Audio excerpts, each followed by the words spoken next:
पारू या मालिकेच्या आजच्या भागात आपण पाहणार आहोत. प्रिया एकटीच रडत उभी असते. तितक्यात प्रताप त्या ठिकाणी येतो.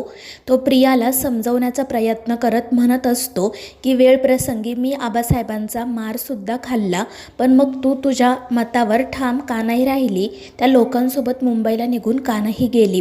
आणि त्यावर प्रिया रडतच म्हणत असते की भाई, मी आबांच्या विरोधात जाऊन काही करणार नाही आहे आणि आता जे काही होतं आहे ना ते मी स्वीकारलं आहे.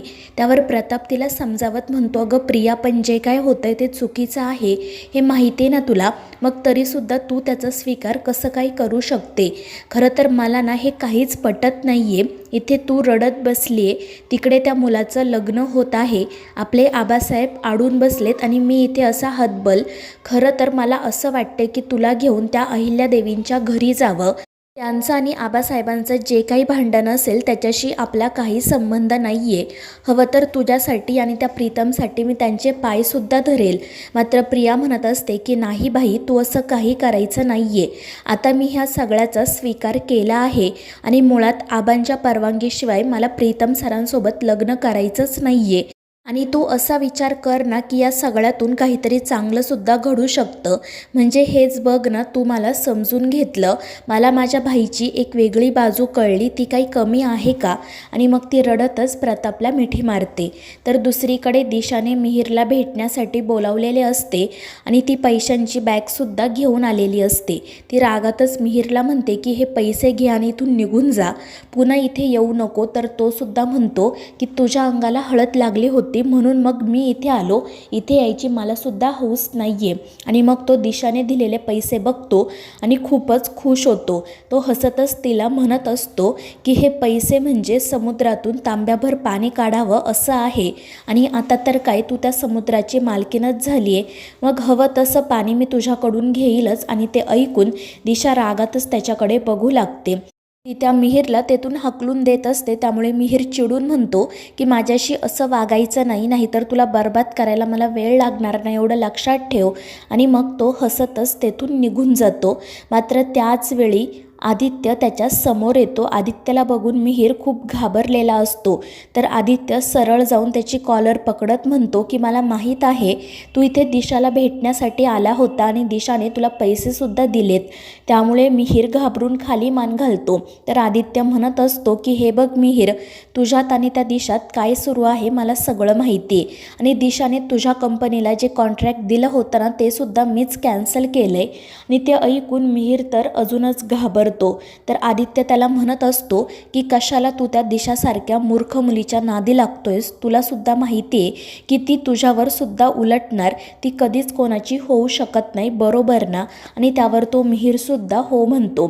तर आदित्य त्याला सांगतो की हे बघ, मला माहिती आहे तू हे जे काही करतोयस ते तुझ्या बिझनेससाठी, हवं तर तुझ्या बिझनेसमध्ये मी इन्व्हेस्ट करेल, तुझ्याकडून जे कॉन्ट्रॅक्ट मी काढून घेतलं होतं ते तुला परत देईल, पण त्यासाठी तुला माझी एक मदत करावी लागेल, त्या दिशाला एक्सपोज करावं लागेल. मात्र त्यावर मिहिर काहीच उत्तर देत नाही.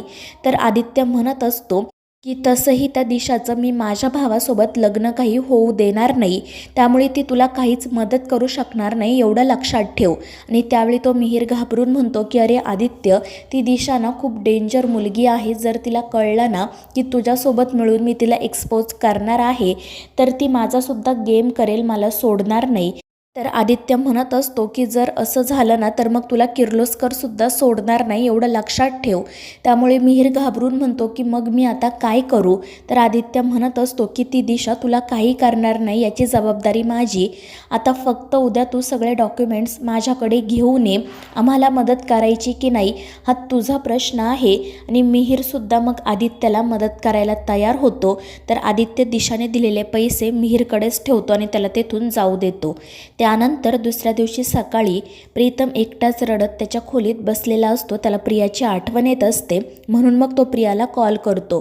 प्रीतमचा कॉल येत आहे हे बघून प्रिया खुश होते, पण मग तिला आबासाहेबांचं बोलणं आठवतं आणि ती तो कॉल कट करते.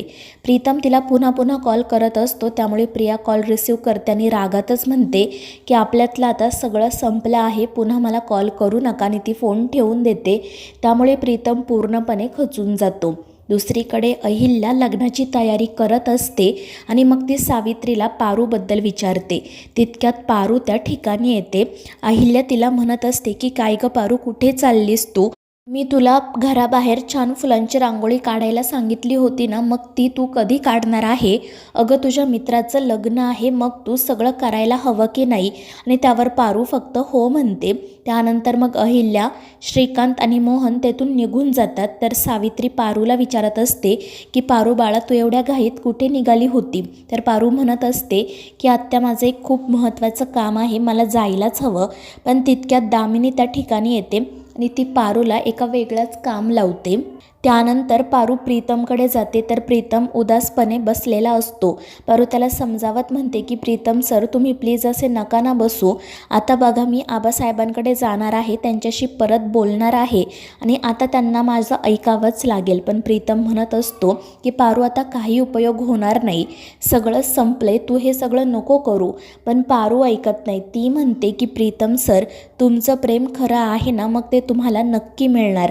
आणि तुम्ही देवी आईंचा मुलगा आहात ना, मग देवी आई कधीच हार मानत नाही. तुम्ही हार का मानताय? तुम्ही सुद्धा ठाम राहा, तुमचं प्रेम तुम्हाला नक्की परत मिळेल. आदित्य सरांसारखा भाऊ आणि माझ्यासारखी मैत्रीण तुमच्यासोबत आहे, तुम्ही काळजी करू नका. आणि जर गरज पडली ना, तर त्या दिशा मॅडमसोबतच्या लग्नाला स्पष्टपणे नकार द्या. मात्र प्रीतम म्हणत असतो की त्या दिशाने आईवर काय जादू केले ना, तेच मला कळत नाही. आई तिच्या विरोधात काही ऐकूनच घेत नाही. मात्र पारू म्हणते की भूल कितीही मोठी असली ना, तरी ती एक ना एक दिवस उतरतेच, त्यामुळे तुम्ही काळजी करू नका. आणि मग त्यानंतर ती लगेच आबासाहेबांकडे जाण्यासाठी निघते. पण तितक्यात मग दिशा तिच्या समोर येते. ती पारूला थांबवत विचारते की कुठे गेली होतीस तू? प्रीतमकडे का? काय शहाणपणा शिकवला तू त्याला? पण त्यावर पारू काही उत्तर देत नाही. तर दिशा तिला विचारत असते की पारू, कुठे चालली आहेस तू? मला माझ्या प्रश्नाचं उत्तर दे. पण पारू म्हणते की मी खूप घाईत आहे. आणि ते ऐकून दिशा तिचा हात पिरगळते. ती म्हणत असते की माझं लग्न आहे, मग तू माझ्यासोबतच थांबायचं आणि माझी सगळी कामं करायची. पण पारूसुद्धा रागात म्हणते की मी फक्त माझ्या देवी आईंचा आदेश ऐकते. आणि ते ऐकून दिशा मग पारूला ओढतच अहिल्याच्या खोलीत घेऊन जाते. आणि तिथे गेल्यावर मग अहिल्यासमोर नाटक करत म्हणते की बघा ना सासूमॉम, पारू माझं ऐकत नाही आहे. आज माझं लग्न आहे, माझ्यासोबत माझी कोणी मैत्रीण किंवा बहीणसुद्धा नाही आहे. पारू माझ्या बहिणीसारखीच आहे, म्हणून मी तिला म्हटलं की माझ्यासोबत थांब, पण ती नाही म्हणते आहे. आणि ते ऐकून मग अहिल्या पारूला म्हणते की पारू, आज तू दिशासोबतच थांब, तिची सगळी मदत कर. आणि ते ऐकून नाईलाजाने पारूला हो म्हणावं लागतं. तितक्यात मग आदित्य त्या ठिकाणी येतो. पारूला त्या ठिकाणी बघून त्याला सगळं काही समजतं आणि तो अहिल्याला म्हणतो की मी पारूला एका महत्त्वाच्या कामासाठी पाठवलं होतं, तिला प्लीज जाऊ दे. पण दिशा पुन्हा नाटक करत म्हणते की आदित्य, माझं लग्न आहे ना, मग पारूला माझ्यासोबतच थांबू दे. आणि मग अहिल्यासुद्धा आदित्यला म्हणते की हो आदित्य, आज पारूला घरातच थांबू दे, तुझ्या कामासाठी तू दुसऱ्या कोणाला तरी पाठव. आणि ते ऐकून आदित्य पारू काळजीत पडतात. तर मित्रांनो, या मालिकेच्या पुढील भागांच्या अपडेटसाठी आपल्या चॅनेलला सबस्क्राईब करा.